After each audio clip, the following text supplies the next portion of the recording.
So thank you everyone for coming here tonight. Can everyone hear me okay to start with? Great. Well yes, so we've gathered here tonight in celebration of International Women's Day, which as you all will probably know was yesterday. But better late than never.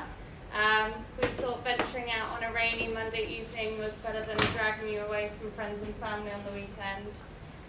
But yes, so very pleased to announce our panel tonight, and everyone's going to tell you a bit more about themselves. I'd just like to hand over to Rebecca to tell you a bit more about LDC and why this is important for us. Thank you, Amanda. Thank you for being here this evening. So as Amanda said, this is our Female Empowerers and Entrepreneurs Networking Evening. And the reason that we've decided to host tonight is that this store that you're in is all about International Women's Day. About 80% of the designers that we work with, including the LDC team, are women, and the brand's female founded. And we feel that that is such a special part of Lone Design Club. And it's important for us to help to celebrate and support women in business. How many of the audience here are entrepreneurs or budding entrepreneurs or considering that route? Okay, quite a lot. So well done.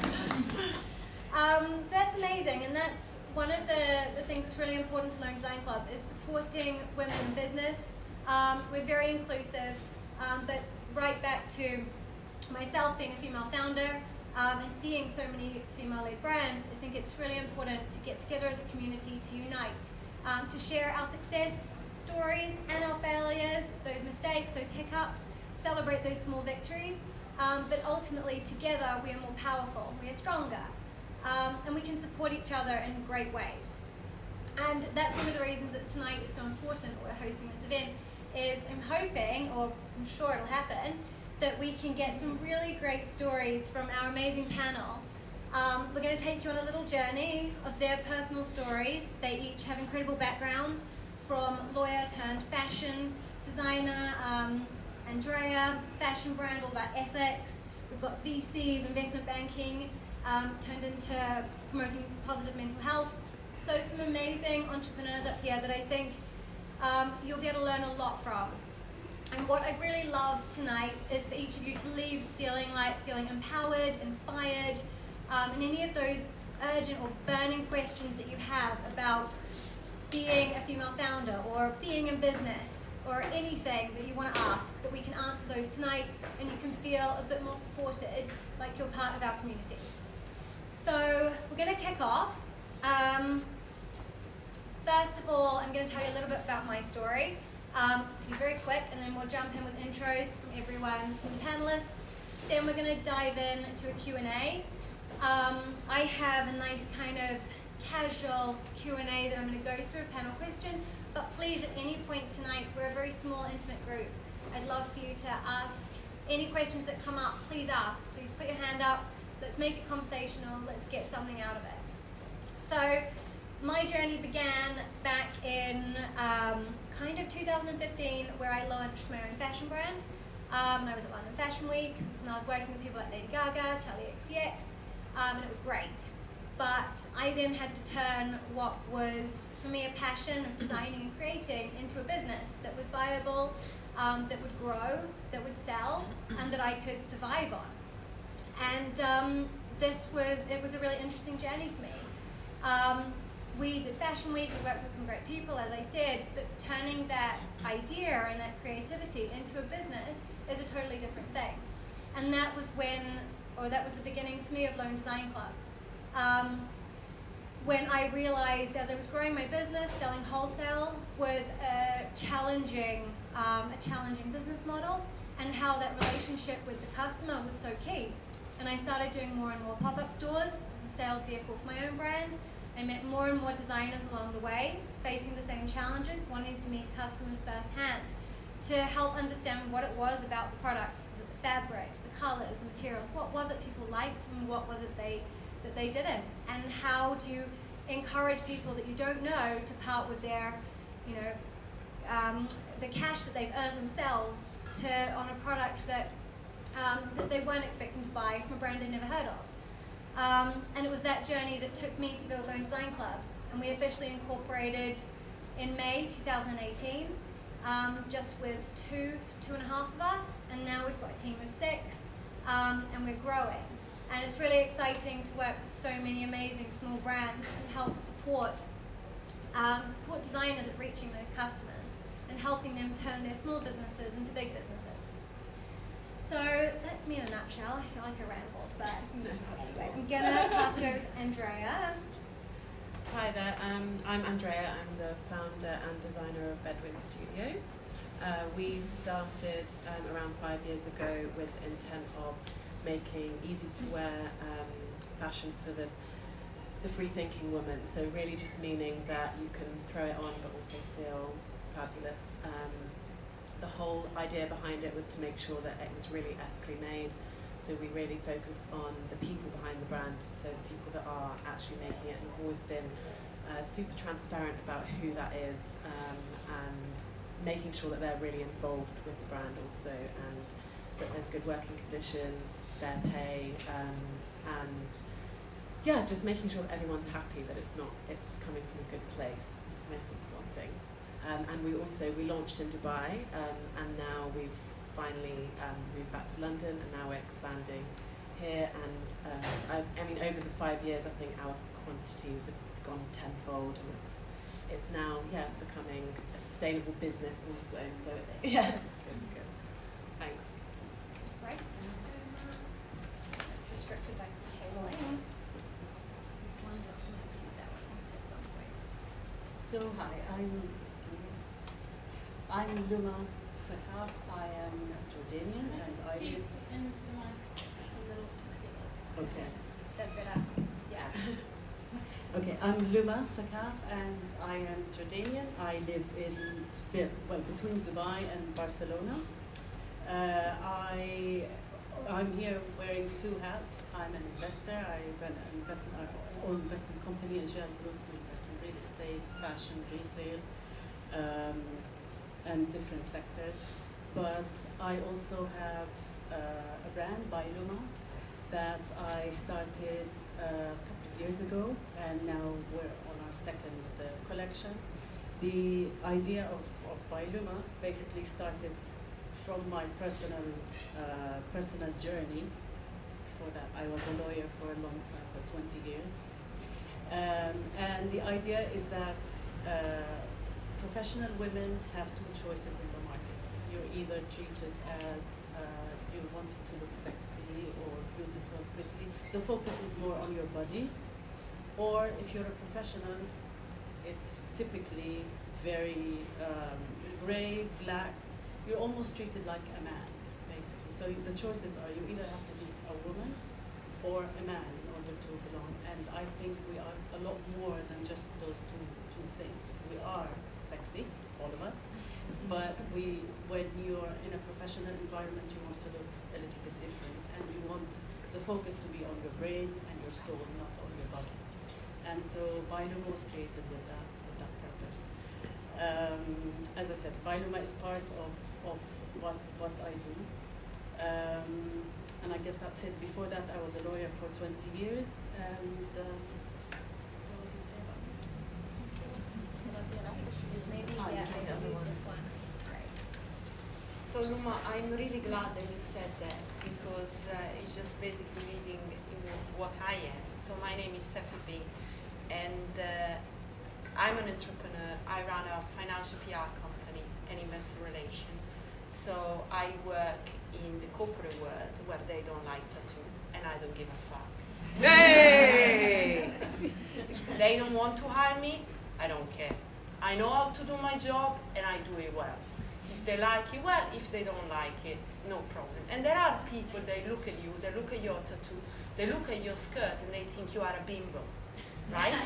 And I'm not a bimbo, and I prove it with the people they give me the chance. And there are people, they can look beyond the face because they can see that you are smart. So I think this stereotype, it is there, but there are people that they see something else in you. So I think I always been myself. I never care about any box where I have to fit in, corporate or whatever.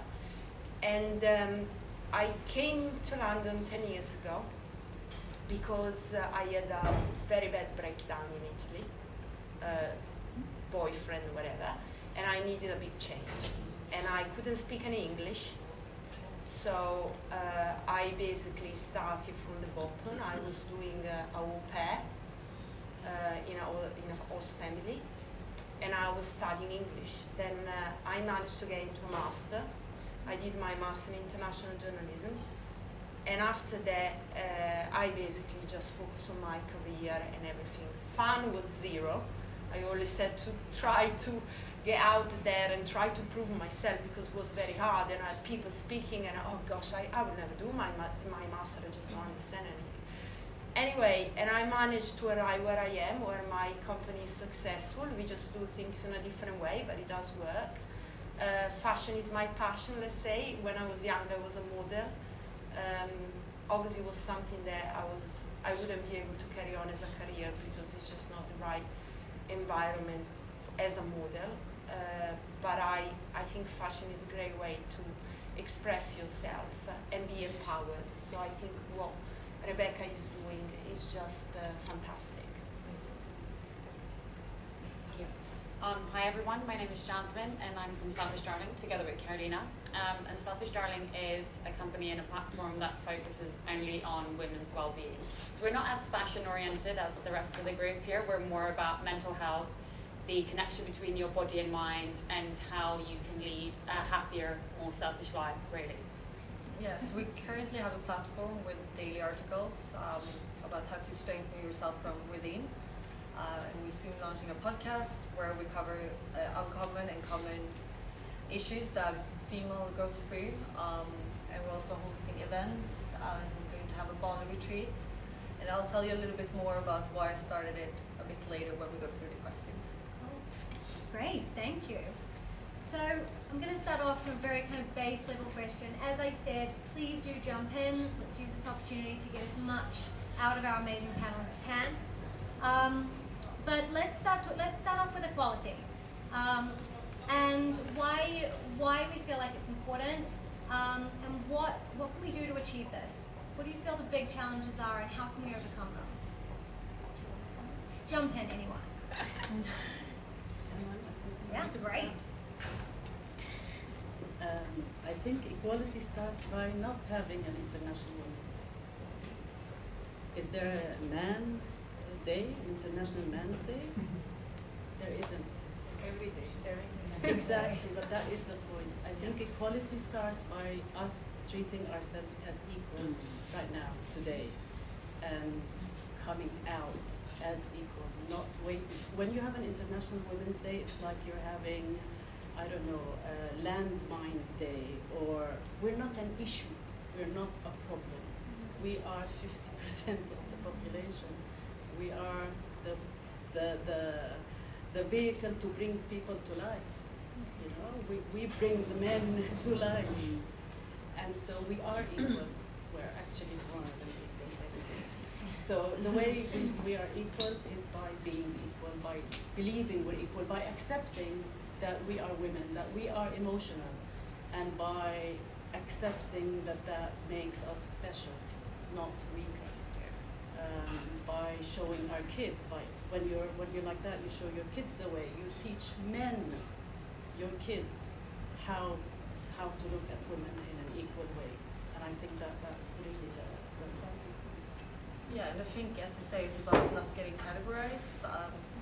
Me and Jasmine have been growing up in Sweden, and I think we're very fortunate that equality is a big thing in Sweden. Like, It's just taken for granted. yeah, for granted. It's like, yeah. why would we not be equal? No, so girls play football, girls play ice hockey, like it's no problem. But I think when I moved to London, I realized that it's a big difference in the mentality here. Like, women are supposed to do this and men are supposed to do that. So I think it's about not putting people or women in different categories. I think everyone is the same.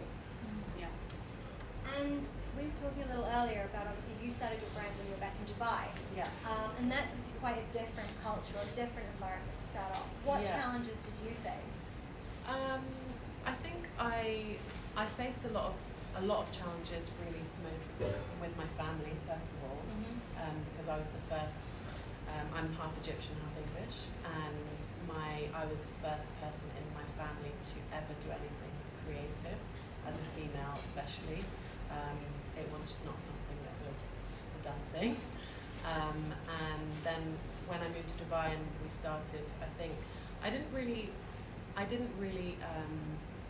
feel that I wasn't able to do things because I was a woman. I never felt oppressed in that way at all. It was more the fact that things were just done very differently there, and they were expecting you. It's like what you were saying about you didn't want to ever put yourself into a box. I think when I started the brand, I was very adamant that I was going to make it exactly the way that I wanted it to be.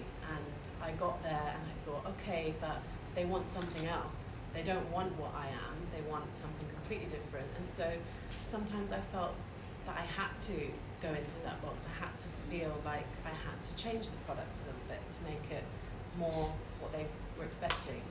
And that just didn't work for me. And eventually I said, do you know what, no, this is who I am, this is what the brand is going to be.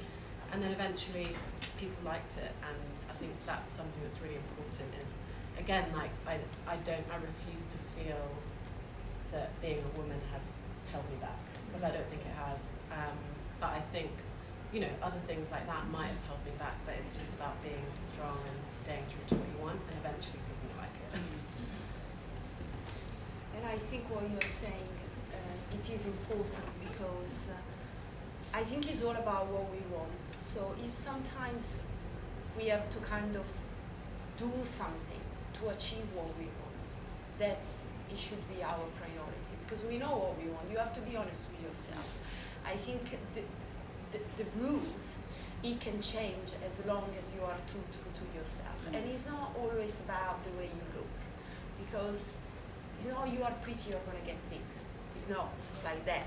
There are women, they know what they want, and they are just beautiful, but they are not, you know, like a model or whatever, and they always get what they want. And I met so many, more than beautiful women.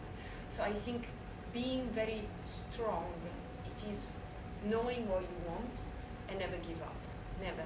Because you always go down. I went down so many times, and these health things is really bad, because I saw many girls, particularly in the modeling space, where they had a really big mental issue. And the mental issue is strange, because probably all of them, we had some kind of like mental problem. Not major, but we shouldn't be afraid. I was anorexic when I was modeling, right? And I had eating disorder, okay? And I'm proud to say that. And I recovered it after, how long it took me? 8 years, right? And I know it's bad, because you can't speak to your parents about it. You don't know how to deal with it. You don't want to go out. You want to stay home. And then, oh gosh, I invite you to dinner. What do? I can't eat. And it becomes all a paranoia about the food. And nobody can help you really there. Nobody can help you until my sister has got some other problems in that. So I think food, eating disorder is very bad. Some other has got depression, my dad is depressed. So it's kind of, you can overcome. If you can overcome, because you are strong enough to say, I deserve better in this life. And you know what? I'm just going to give it a try. Somewhere I'm going to go. But never give up. And remember, I'm here on my own. I don't have family. I don't have boyfriend, because I don't want it. Maybe I don't trust men enough, but you know, you can manage on your own. Carolina, oh sorry, Question. yes, please. Sorry, I'm just going to say, kind of feeding back into some of the points that you were talking about, I think you're absolutely right. I think that we shouldn't have to have a day. It should just be standard. Yeah. But I think it's finding a route for that to happen, and part of it is belief, and you have to. It's the way you carry yourself and the way that you teach the next generation, for sure. I also think some of it is ingrained. So it's quite interesting that you guys come from a different culture. So where do you see the differences? Because in my mind, I think this comes from, it starts at youth, that boys and girls are treated very differently here. I can see it with my daughter, she's 7, and I already see the gender qualification. Not as much, I don't think, as when I was young, so it is changing, and people are much more aware, but just even, it's so subliminal, like even down to the books that they're given to read. Yeah, and we don't have girls and boys schools in Sweden. It's everyone together. Yes. It I wouldn't- mean, she's at a mixed school. Yeah, but it's still very funny common in the the UK. way that even that- teachers yeah. will give boys different toys or different Yeah. books, and they subliminally, never even said a word, they don't know, I don't think they know they're doing it, but because it's ingrained in them, Yeah, they do. they're perpetuating. But how do you think I think that's probably where you have to start, but it's how do you change that level of behaviour? Yeah, but I think, as you say, it comes from the parents. The parents Yeah. need to raise the children in the right way and be very If I open can, minded. if I can say something about that, because I'm an Arab, and I lived in Jordan growing up, and so the expectation, right? There's this media thing. But anyways, what I want to say is that I lived in a society where there are men and women. Of course, Jordan is quite advanced, and in my days it was definitely advanced. And so there were like, it's mixed. It's a normal country, but there are cultural issues around men and women. It's normal. But in my household, how I was raised by my parents, so we were two girls and a boy. My brother was the youngest, so he was again, there are so many like prototypes. He's the youngest. We were all treated equally, and I mean equally, by my parents. I was never ever raised as a girl and therefore something. I was raised as a girl, but as a strong girl, as an equal girl. My brother was not favored in any way that I can even think of, that, because he was a boy, which is, it's relatively unusual in the Arab world, but that gave me I never ever saw myself different or less or weak.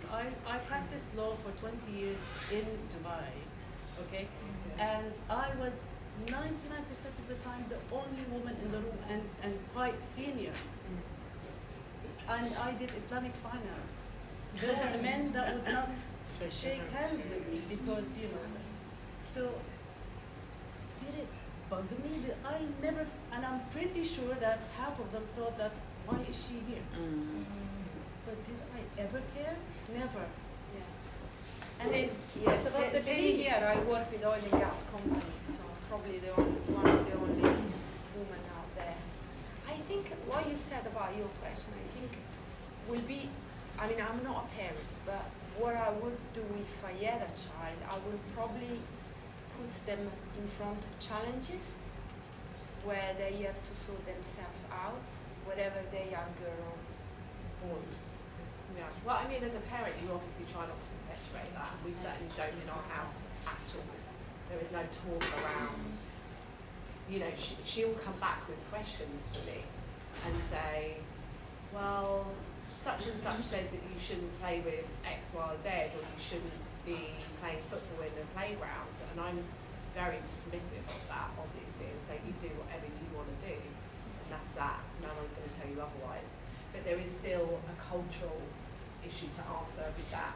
I think if everyone adopts that attitude, then obviously you can usher in change. I mean, I think we're probably just a little bit ahead. Sounds wrong, but like in Sweden, we were probably where we're in the UK now, 30 years ago. Yeah. So I think it will come with time, because as your daughter grow up, knowing it's okay, playing whatever game she wants, she will then, if she goes and becomes a teacher, she wouldn't put that on because she teaches. So it just takes time. But it's definitely, I mean, in Sweden we're even confusing our kids by saying they're a hen. They're not a boy or a girl. They can choose from the age of 0, which some people think is taking it to the extreme. So It's striking a balance. yeah, it's being about able to finding that own what you right want to balance, own. but maybe encouraging each individual to participate in whatever they enjoy doing. It's not not about putting someone in a box because you're a boy or a girl. Yeah. I think we need men to be on board. Yeah. Oh, Definitely. definitely. And from that, I think that's Yeah. what you were talking about with having a day. It's like you need the men in your life to support and to be involved in order for it to, because we live in a world and everyone's in it. So And also men, I think Because men, you can't shove them they into do ours. need us. They do need us No so question much. about that. Not only for that, they do need a woman, even just to listen to them. Yeah. But if you're not there to listen to them, they panic. Yeah. They won't get married. But it's about setting an example, isn't it? Like, I think as well, if women start supporting each other more, Yeah. then totally. setting the example that we're not going to bitch about each other behind each other's backs. We're going to have good, strong relationships. We're going to support each other. We're going to celebrate each other. Yeah. You know, we're not going to shame each other.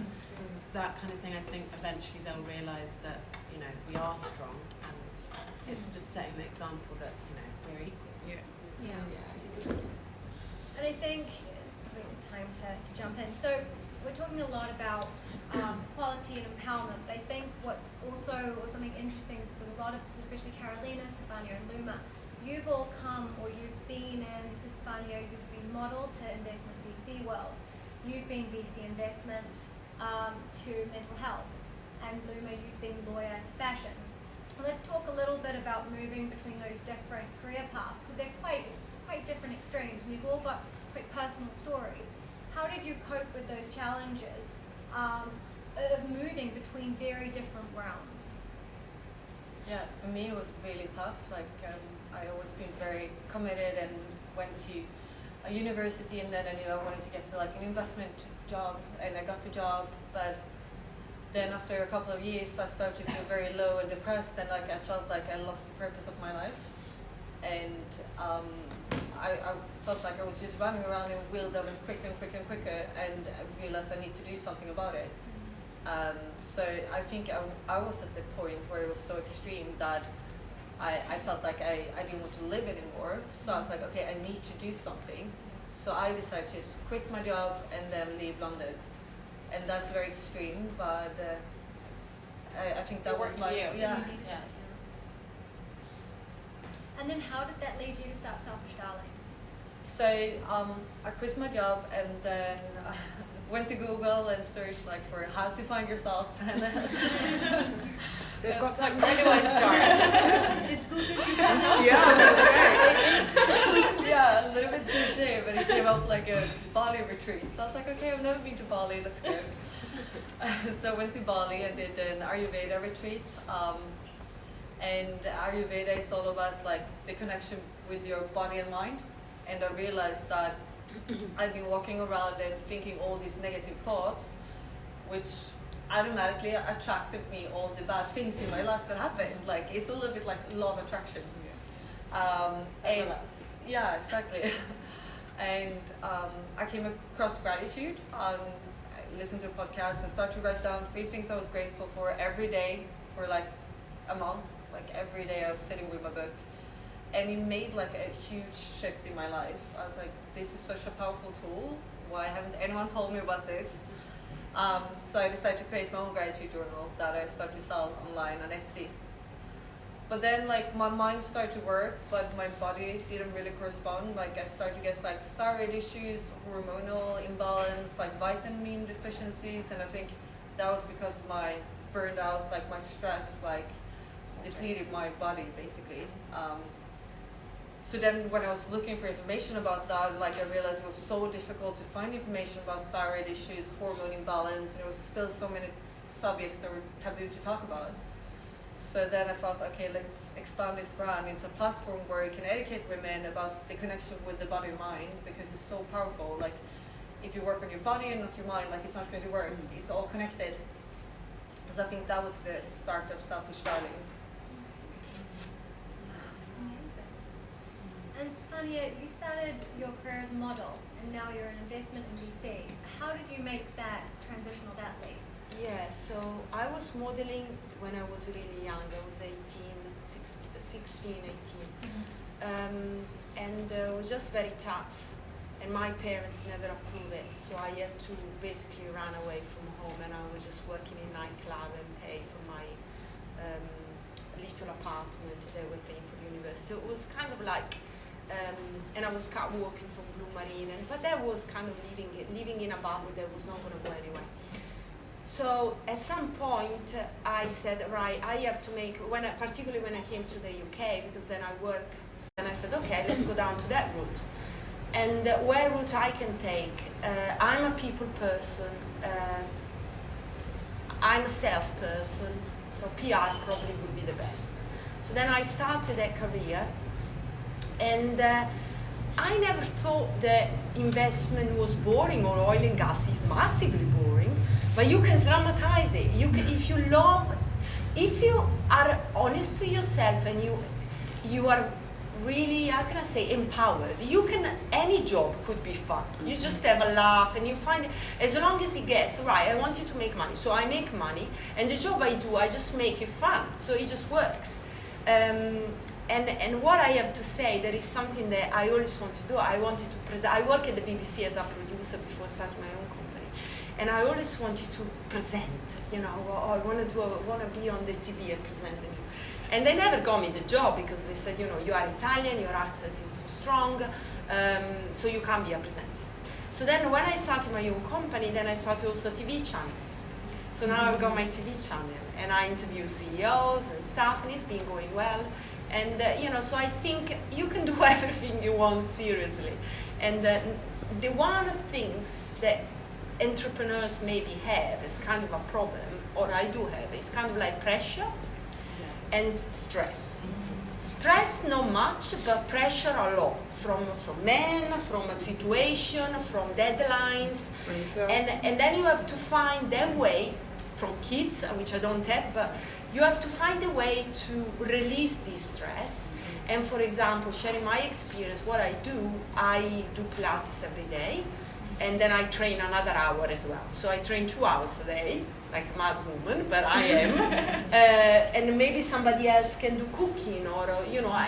But you have to find, as an entrepreneur woman, you have to find a way to release the stress, even if it is staying with your boyfriend, whatever. But you have to find that, because if you don't find it, then you have that problem, the mental issue. Yeah. Can I jump in? I haven't changed career. I've been in fashion. I went to uni, did very traditional path. But going back to the mental health thing, which I find so interesting, is that when I first started the brand, I just thought, right, put everything into it. Emotionally, money, time, everything into it, which I did. And then I was doing something that I loved. This was the job that I wanted. I had chosen the right path, but I was losing myself. And I was, you know, in a similar situation, I think, to you guys, but then I thought, I can't just leave this because this is what I want to do. And then I started realizing, okay, there's no balance to my life. I need to take a step back. Maybe it doesn't catapult quite so quickly as I wanted it to, but I'm going to look after myself. And like you said, I mean, I've been going 5 years. I only took up yoga 6 months ago. So I mean, that's how long it's taken me to realize that looking after my brain, and not just my body, also meditating, finding a lot of self-worth, not being in bad relationships, you know, because also I think sometimes when you're in your own business, I don't know about you guys, but I got into a lot of relationships where I was kind of controlled, I guess, because I was kind of giving up the control in my relationship because I had to make so many decisions every single day.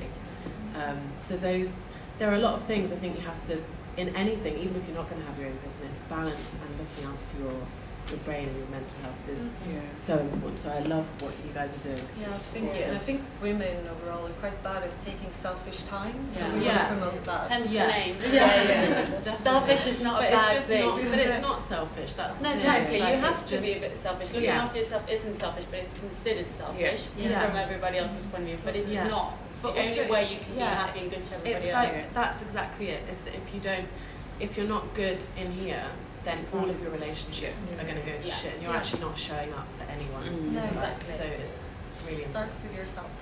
Yes, I completely agree, because I'm a coach and I'm coaching like entrepreneurs, and so there is that often like the problem with balance, pressure, but also like imposter syndrome, you know, like of ownership. So really taking the space, and I think it happens as well in companies, you know, executive level, because also sometimes I coach like executives, and it's about like just like seeing who you are, like and embodying it, because like they just don't promote themselves sometimes, and men do. So it might also sometimes create the difference. So it's massive, like for entrepreneurs, like also a big subject of CEO mindset. I think one I'm in of the the place. things that you said is also about support, and it's very important because, like, running a business is very. If you want to micromanage or you want to hire people and tell them what to do, it will never work. It's always get to work rather than hire. I don't like to say that. Work with people.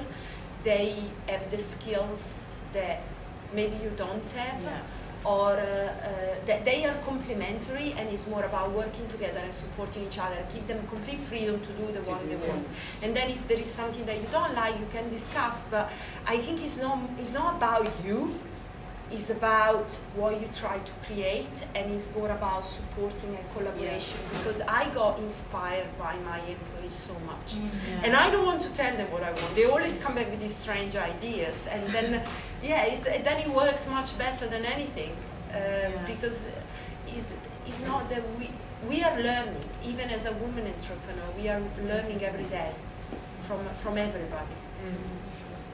I want to pick up on your point about imposter syndrome, and that is something that I really don't know why it is more common in women than men.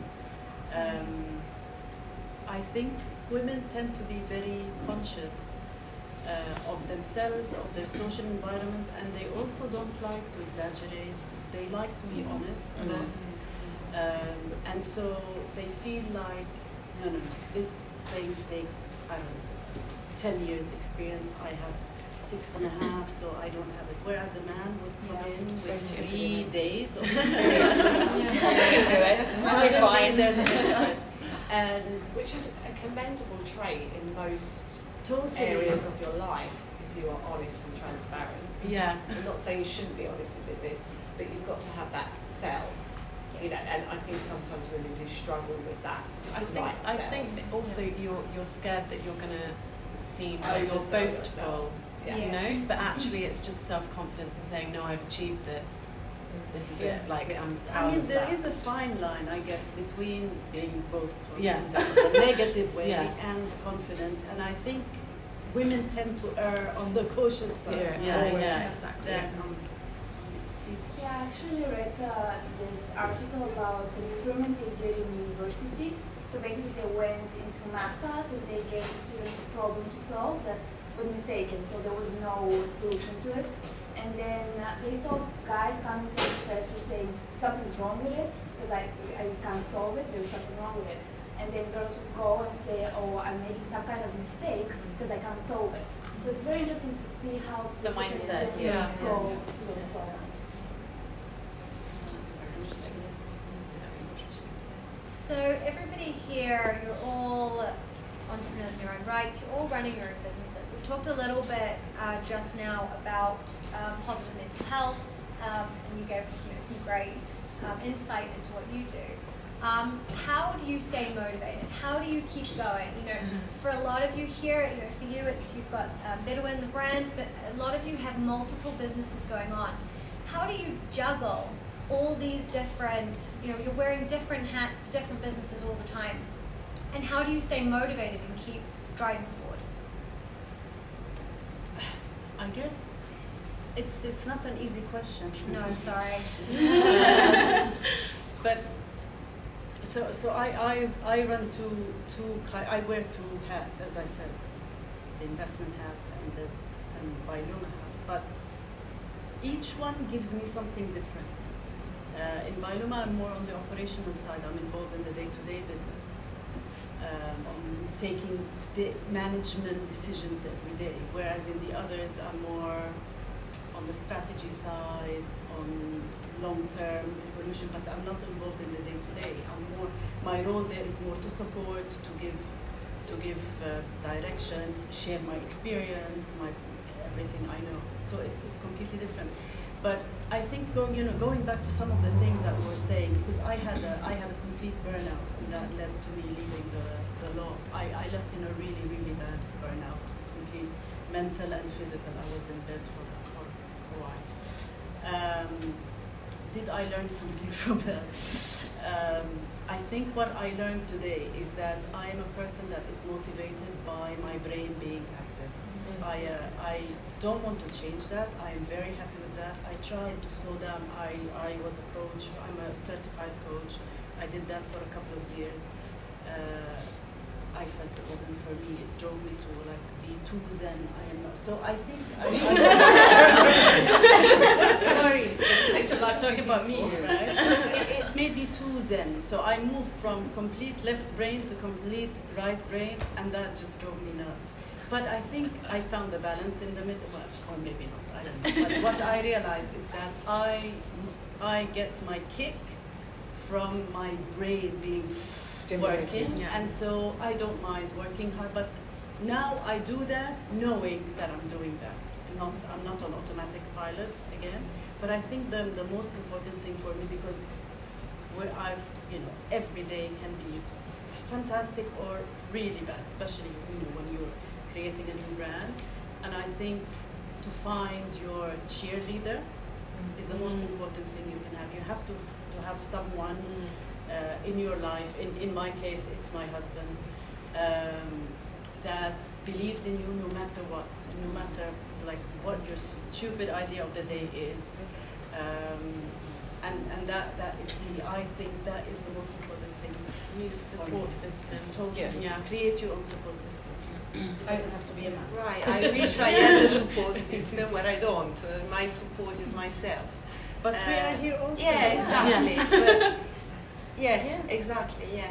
I think that I don't know. I never experienced support. I always had to prove myself to everybody, and I think it is a fire that you have in, and everybody has it.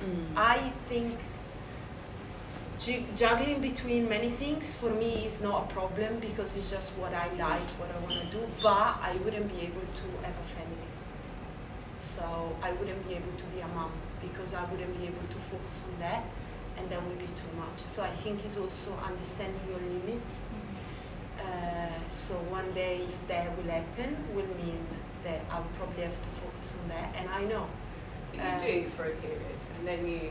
Yeah, then exactly, and then you find the balance again, and then you come back to do your own way. Yeah. I have two kids, 20 and 16, and when I was the height of my career, they were young. I think, and this is my personal experience, I think kids will accept. I mean, they were born into this family, so all they know, or their whole life, is that mommy works. You know what I mean, and they're fine. Of course, when I shifted from law, I took time off, blah blah blah, and things changed. But again, one of the things I realized is that at certain times in your life, you change what is important. Yeah, priorities. I never ever stopped working, never, and that's not going to happen. But you shift the way you work, you shift your energies, and then now that they're older, now my focus is back. And children have a beautiful way of taking you out definitely. of the everyday and actually making It's you useful, realise actually. that some of this stuff that you're freaking out about is really pointless. Yeah. You know, the stuff at 4 a.m. and they come and go and spreadsheet, and then you're like, you look at your kid and you're like, she's cool, so in the scheme of things, is it really, they give you a really good perspective on everything else. So everything, Yeah, I do.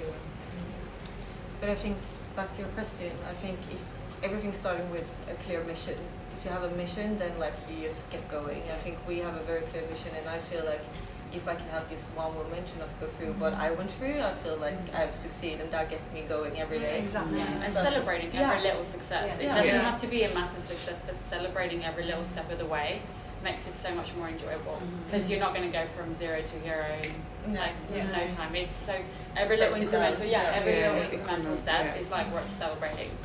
That's true. Can I just chip in? I'm working on a course, a digital course, about how to stay motivated as a female entrepreneur. Brilliant. So yeah, What have it's you just learnt? What? Teach us. The biggest point, the biggest thing was knowing your why. So you can have example is, let's say you run a really amazing sustainable fashion brand, and outside it's like looking like that's because you want to save the planet, and that's a great thing, and we all want to do that. But is that why you get out of bed in the morning? Is it because you want to see your art, your creation on somebody walking down the street? Because we all have selfish reasons, right? We all want to we all want to like save the planet, but the reason that is going to get us really motivated is that kind of selfish reason. Yeah. So yeah, part of this course is about finding that reason and then creating your own motivational quote, putting it in front of your desk or in the mirror. Get me on the course. Yeah. I need that. Sign me up. Yeah. So come and speak afterwards. I've got like slides and stuff. Thank you. Carolina and Jasmine, so you guys are actually best friends, and you work together. Yes. How does that work? Well, like I said before, we grew up in Sweden. We're actually neighbours as little ones like this. So we've known each other for a good 25 years now. And it's not the easiest thing. You have to find the right balance between friendship and business partnership, and when it's friends time and when it's work time. Yeah, we kind of schedule time. Yeah, okay, we're like, now it's friends time. Yeah, And tonight we don't do any work. It's just about hanging out and like spending time together as friends. And like today is all about work, but it's about finding that right balance and like the happy medium where everyone feels comfortable. Yeah. But there is nothing better than sharing a great success with your best friend. It's, literally nothing better. How do you guys get over disagreements and stuff if you don't agree on something? I think we're quite good at that, and it feels Yeah. like we're completely different people when we do business compared to When we're outside of business. It's very funny, we take on each other's opposite personalities. In business, she's the boss, like she's the really straight one, but in her personal life she couldn't decide on anything. And in my personal life, I just care. I don't take nothing from anyone. I just literally just go my own way. But in business, I'm like, no, let's make sure everyone's happy. Let's just, I kind of agree though. It's kind of like what I was saying before about when at work, like you feel like you have to make so many decisions. So I think in my social life, I'm so chilled. Yeah. I'll just do whatever you want. Like I'm not very. I don't really lead with that. I think. And I think so interesting.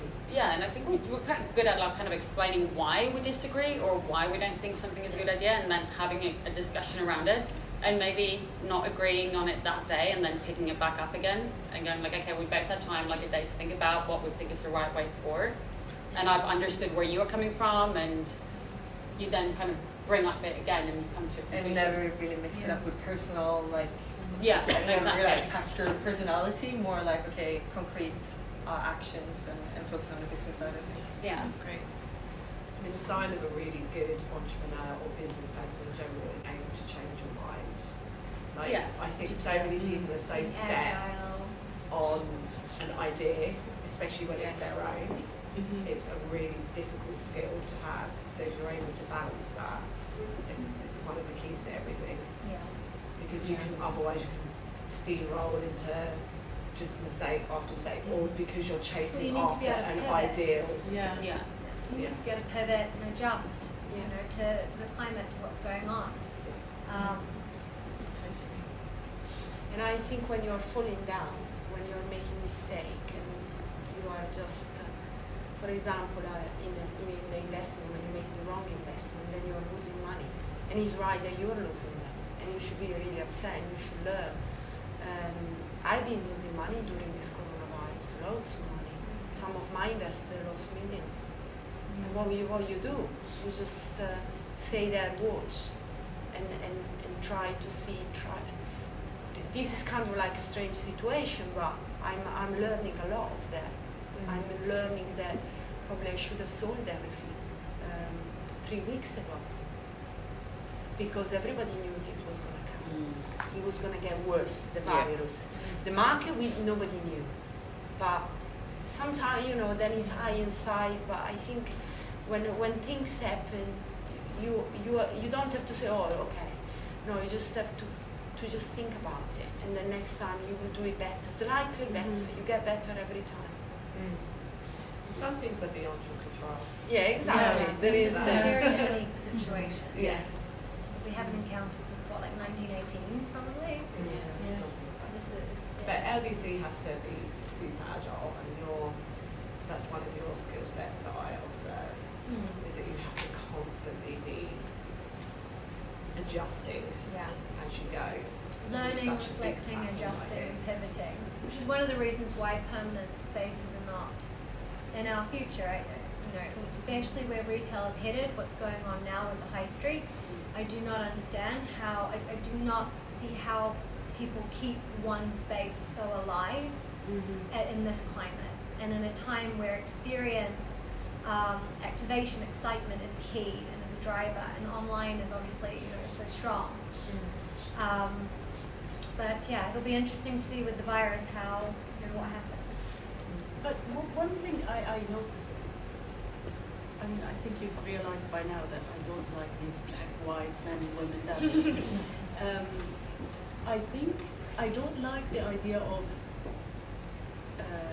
problem learning, because it kind of almost assumes that therefore that decision was wrong and now we're learning from it because it was wrong and we're not going to repeat it again. If there's anything I learned in my life is that there isn't any decision that is either right or wrong. Every decision has advantages and disadvantages and comes with opportunities and risks. So yes, sometimes the loss is quite big and sometimes not, but I don't think that it's so black and white and you learn, and if you don't learn and you make the same mistake, you're so bad. No, I Just agree puts on a that. lot of The blame pressure. is, you never have We're to very take. good at blaming ourselves. Yes, you have to be very kind to yourself, and I learned that a lot because of my past. You always be kind to yourself. Everybody makes mistakes. And I think you need to have the lows in order to appreciate the Yeah. highs. Like Yeah. it wouldn't be fun to always have the exactly. highs. But also you're always making decisions, especially the room is full of entrepreneurs. We're always making decisions today with the information that I have today. Exactly. Right? And then tomorrow morning, I'm reading the newspaper and Corona is knocking on my door, right? It's a whole different scenario today. So, let's be a little bit kind to ourselves. And also, I think it's always sweeter if you just take the path of like least resistant, but like the one that excites you the most. Like, and even if you fail, like even if I don't believe in failure, but it's like, oh, at least I had fun, and I think it came back to motivation as well. You know, like at the end of the day, we all want to be happy, and being happy is just feeling good. And it's about taking decisions that are just aligned with ourselves. So I think it's just improve everything. Also, I think failure is really important, and it's not something to be scared of. It's something that, I mean, I've failed a million times over the years, and I think it sounds cheesy, but it makes you into the person that you are. It carves out your path, and like you said, no decision really is the wrong decision because we're all here and amazing. So it's not, At the time you were quote unquote failing is probably a bad period, but you come out of it and you realize. That's the thing. And actually, So I mean, I it's don't know not if a you failure. It's actually No, it's something not. But great. it's. I mean, if there's that book, How to Fail. I don't know if you've ever read that. And I always found that interesting because it's actually something that you should kind of celebrate because it's just carving out your path and. It would be nice if like more people on social media are talking about like the setbacks. Because there's kind of like, and I'm very pissed off about that on social media, of like that overnight success of being an entrepreneur, of like that's amazing, you work on your laptop. No, you don't. Like no, it's not like this. You don't become it's just, I don't know, like just showing the reality, because a lot of people are just getting into a business thinking, good, I'm my own boss, I have the flexibility, the freedom, the fun, I do my passion. Yeah, but no, there's another side that if you were more prepared, like maybe you would like keep motivated or like having another resilience. So I don't know, like I think sometimes even myself when I started, I was like, oh, overnight, why I'm not like an overnight success? Well, because it has been in the making for some people for years, doing different experiences, and then maybe you take like the next step and you are a success. Yeah. But Yeah. you know, It's so hard. nice It's a if journey. people You can have just to- like yeah. share it. It is a more. journey. And overnight success, it sounds like it literally means overnight, but Yeah. it doesn't. But because it's show like this, I feel on social like you know, It looks like, online. yeah, and people, and it's the word, and there's a woman at the Department of International Trade who we work with a lot, and she coaches a lot of businesses on going global. And a couple of times in her talks, she mentions overnight success, and you can see the designers thinking, oh, literally overnight. And I raised my hand and I was like, Lucy, can you just explain overnight doesn't success? mean- Because this is not, there's two very different things. And she's like, oh, 2 to 3 years. And they were like, what? And I was like, you know, there's a lot of words used that are not explained properly. For her in that world, she's like, yeah, obviously 2 to 3 years, like not actually overnight, but it's a very... That would be, in the scheme of things, like most businesses, that's when if you turn a profit in the first 3 years, then that's amazing. Yeah. Like you're doing really Yeah. well. So Yeah. like that is the term. But you're right. If you're not in that world, how would you know that? You'd No. be like, oh, You sure, take I it just go literally. onto Instagram and have a million people following me because what I'm doing is amazing. But we then all you know give up that's too not how quickly. life is. Yeah. And I think just going sort of with the trend of what we were talking about, I think it'd be really great to hear one of your stories of that pivotal moment, be it 2-3 years on, of when, you know, you were just starting and then you realized, oh, you know, like something like a game changer or something that happened along In the way. same business, you mean? Or Yes. not necessarily? Yes, in your fashion business. When your business starts to take off and make profit. Well, I mean, I'm a big believer in energy in the universe and stuff, especially since I've started trying to look after my mind a bit more. So I started.